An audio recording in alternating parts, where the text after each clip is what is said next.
Between নাকি এমন? কখন কোনটা বসাবো? চলো ঝটপট ক্লিয়ার করি। প্রথমেই আসি বিটুইন।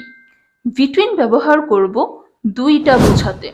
এবার সেটা দুইজন ব্যক্তি হতে পারে বা যে কোনো দুইটা বস্তুও হতে পারে। চলো এক্সাম্পল দিয়ে ইজি হই। There is a road between the two buildings. আরেকটা এক্সাম্পল দিতে পারি আমরা। Divide the chocolates between Rahim and Karim.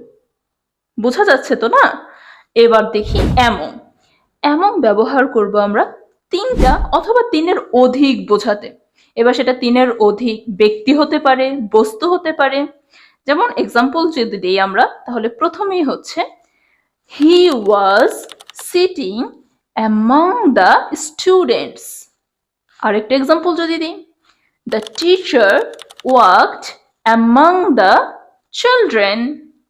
So আশা করছি তোমরা বুঝতে পারছো। Bye by.